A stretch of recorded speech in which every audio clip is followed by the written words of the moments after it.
Imagine standing in the shadow of the great temple of Jupiter, the air thick with incense, and the hushed murmur of supplicants waiting upon the lips of an oracle. They have come seeking glimpses of fate.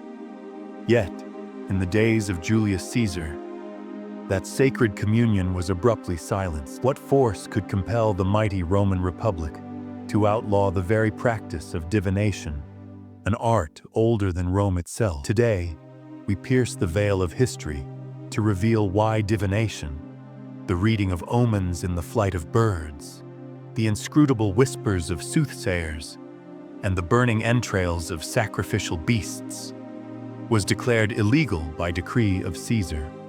This is no dry account of politics. It is a tale woven from the fabric of power, fear, and a hidden spiritual war that raged at the heart of an empire. Behind marble columns and triumphal arches lay a secret truth. The ability to glimpse destiny threatened the authority of emperors and the stability of the world they sought to control. In the next few minutes, we will journey through ancient texts and forgotten scrolls, uncovering the clandestine motives that led Rome's rulers to silence the oracles. You will discover how prophecies became political weapons, how the mystical arts collided with the ambitions of generals and senators, and why, in silencing the seers, Caesar tried to bind the future itself. But our exploration does not end with history. We will also examine the esoteric significance of this ban, how the suppression of divination reflected a wider rupture between humanity and the transcendent forces that shape our lives. Why did an empire, built on conquest and law, fear the very act of gazing beyond the veil? And what hidden knowledge was buried when the gates of prophecy were locked? Prepare to peel back the centuries, to stand once more in that temple's hush, and to confront a question that still echoes in our modern world. When power stifles the voice of higher wisdom, what shadows settle upon the human soul? Let us begin. Long before the togas of Rome brushed the marble steps of the capital, the art of divination was revered across the Mediterranean. In the shadow of Delphi's sacred tripod, the Pythia inhaled vapors as Apollo's breath carried truth. In Etruscan hilltop cities, haruspices read the language of livers, believing each dark vein a message from the divine. These early soothsayers were not charlatans, but guardians of cosmic balance. Their visions were woven into both civic ritual and private counsel. When Rome rose from a cluster of villages on the Tiber, it absorbed these prophetic traditions. The Sibylline books, said to have been gifted by a mysterious prophetess, housed oracular verses consulted at moments of dread, plague, invasion, or the death of a king. Senators traveled to specially appointed pontifices when lightning struck the sky, scanning patterns in thunderbolts for warnings. Diviners did not merely predict, they interpreted the will of the gods, binding human action to sacred law.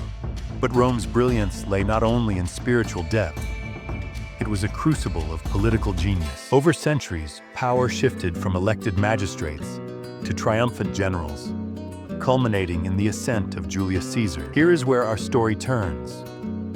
For within the same breath that hailed Caesar as father of the nation, a darker decree was born, one that severed Rome's umbilical link to prophecy. Philosophically, this rupture reflected a profound anxiety. Stoic thinkers, whose influence swelled under Caesar's rule, professed that fate was an unbreakable chain of cause and effect, visible only to the rational mind. They taught that true wisdom lay in acceptance, not speculation. To glimpse the future was, in their eyes, a distraction, a reliance on forces that threatened to erode self-mastery. When such ideas seeped into the halls of power, divination lost its sacred pedestal. It became instead a rival to human agency. Yet politics played the deeper hand. In 44 BCE, whispers of Caesar's assassination prophecy had swirled through the forum. The soothsayer Spurinna warned, Beware the Ides of March. When Caesar strode past, he scoffed. But the fatal dagger proved prophecy's resilience. His murderers presumed they had silenced destiny. Instead, they ignited civil war. In the aftermath, the new ruler, Augustus, codified laws to ban private divinations, ostensibly to protect the state from false prophets, but in truth, to neutralize any oracle who might speak against imperial edicts. Thus, the Lex Julia de Majestate was born, branding unauthorized soothsayers as traitors. Temples once vibrant with ritual fell silent. Practitioners of haruspicy became exiles, their entrails scattered and forgotten. The Sibylline books themselves were guarded more jealously than ever, accessible only to a select few within the imperial priesthood. Divination, once the bridge between mortal and divine, became a hidden art, a memory whispered only in underground mystery schools. Over time, this suppression seeped into the collective psyche. Spiritual inquiry bowed to political survival. The voice of emperors replaced the voice of seers, yet in the quiet corners of the empire, fragments of forbidden lore endured. Scrolls hidden beneath villa floors, secret rites murmured in midnight gatherings. For every seal, Caesar and Augustus pressed upon prophecy. A practitioner found a new way to peer beyond the veil. In the hidden folds of history, then, lies a paradox. The more Rome strove to silence prophecy, the more potent its mystique became, transforming divination from public rite into esoteric treasure, coveted by those who still longed to touch the divine. And so, as we unravel the core reasons behind this ban, we step into a realm where politics, philosophy, and the sacred are indistinguishable. A realm where the stakes were nothing less than control over fate itself. To truly understand why divination was banned in ancient Rome, we must move beyond laws and battles. We must gaze into the deeper currents, the metaphysical undertow that frightened even the most powerful emperors. Let us begin with a truth known to ancient mystics, but feared by worldly rulers. Divination is not prediction.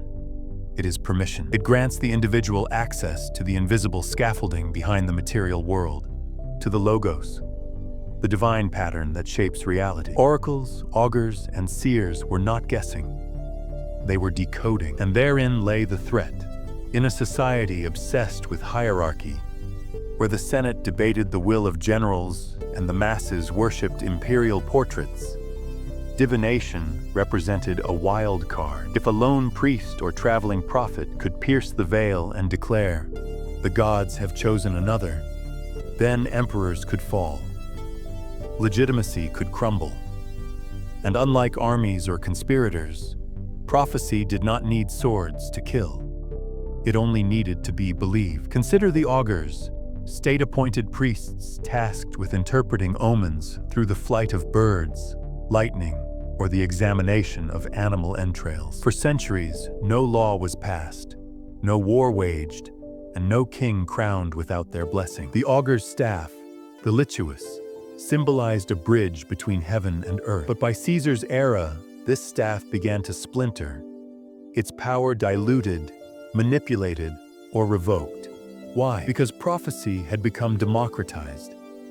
No longer confined to state rituals, it had entered the homes of citizens, the minds of poets, and the shadows of rebels. Traveling seers, astrologers, and dream interpreters flourished. Common people were beginning to see the signs for themselves. This spiritual autonomy was intolerable to the centralized Roman state. Under Caesar, an empire that once consulted the heavens began to look inward. Authority could no longer afford uncertainty. The very idea that the stars might choose someone else, that fate might favor the poor over the patrician, was heresy wrapped in starlight. Caesar himself, a known practitioner of augury in his youth, later chose to redefine divine will by making himself the living embodiment of it. When a man claims to be God, other gods become obsolete. But this wasn't only a political maneuver. It was also metaphysical warfare. To outlaw divination was to sever the collective's access to higher guidance, to shrink the soul of Rome into a singular image, Caesar as divine, the emperor as oracle. He did not need seers to speak of destiny. He was destiny. And yet, despite this, the old traditions resisted. The Sibylline oracles still whispered through the bones of the empire. Secret cults, like the followers of Mithras and Isis, retained veiled forms of divination in their initiations. Even early Christians, persecuted at the time, engaged in casting lots to discern divine will, keeping alive the embers of sacred consultation. One of the most telling episodes came from the Sortes Virgilianae, a clandestine method where seekers would randomly open Virgil's Aeneid, using the passage as a divine answer. Imagine this. A noble, weary from war and politics, sneaks into a temple with a scroll, opens it by moonlight, and finds these words: "He shall be called to heaven, and the people shall weep." Was it about Augustus? Or someone yet to rise? The ban on divination wasn't just about control. It was about fear. A fear that somewhere, someone might still receive a divine message that defied Caesar's plan. A fear that fate was not a script, but a dialogue. And so Rome turned the volume down on the gods, hoping their silence would bring peace. But the gods, as you'll see in part 2, never truly go silent. They simply whisper in stranger ways. Shall we go deeper? To go deeper is to descend, not into darkness, but into clarity hidden beneath shadow. For what is divination, if not the sacred art of asking the universe a question and daring to listen for an answer? As Rome expanded its borders, conquering lands, cultures, and gods, it absorbed a vast array of mystical systems. The Egyptian astrology of Heliopolis, the Babylonian star lore, the Druidic omens of the forests, and the Greek Delphic traditions. Each system held its form of communion with the divine, its rituals to read the pattern of fate. And yet Rome, at its height, chose to suppress many of them. Why? Because divination, in its purest form, decentralizes power. It reminds people that authority is not bestowed by lineage or wealth, but by alignment with universal forces. That a peasant girl could read signs from the flight of birds and speak a truth no emperor dared admit.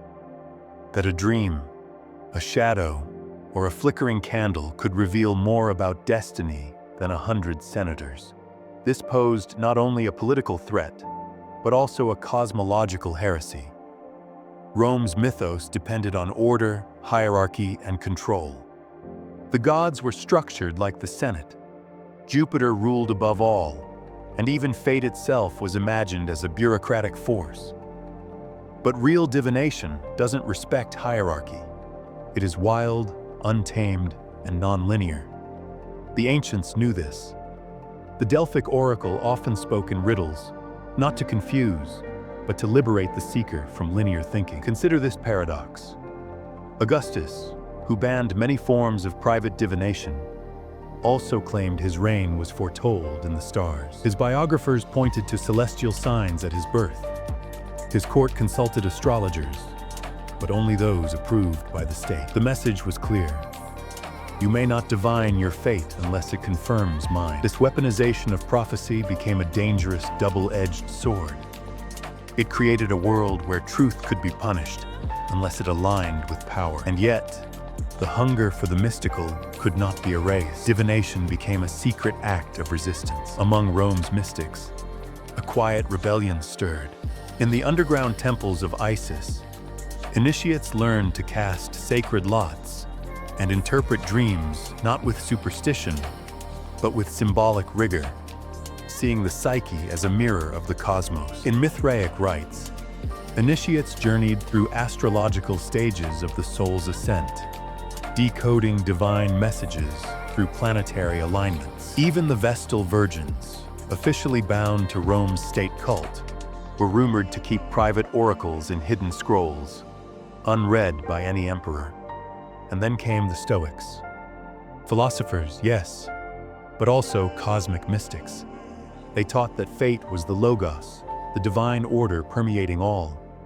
To live well was to live in harmony with this order, to read it, interpret it, and adjust one's life to its flow. In this way, they preserved divination not as superstition, but as a philosophical practice, a sacred participation in the rhythm of reality. But divination's most dangerous gift was its call to personal sovereignty. To divine is to ask, what is true?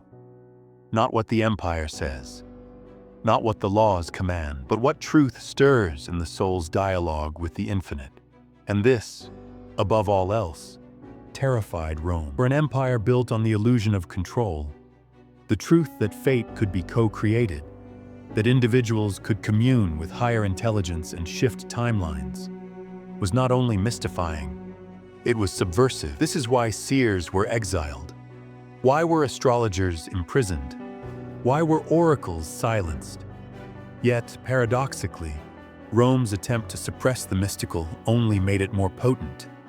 Hidden knowledge began to spread through symbols, poetry, and code. Divination disguised itself in Christian mysticism, in Jewish Kabbalah, in Sufi dreams, and Gnostic gospels.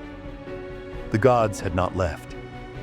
They had simply moved underground, into the hearts of those who still dared to ask. And that question, the question divination always begins with, is not, what will happen to me? It is, who am I, really, beyond the veil of appearances?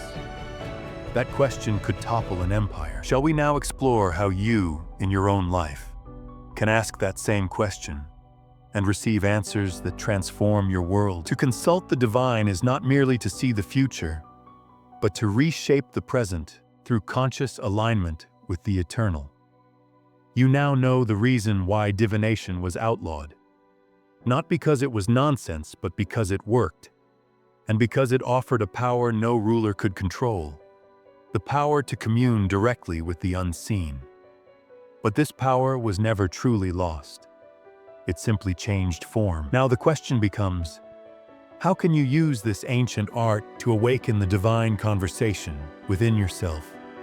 Let's begin not with complicated rituals or rare tools, but with the one instrument that transcends all systems, your consciousness.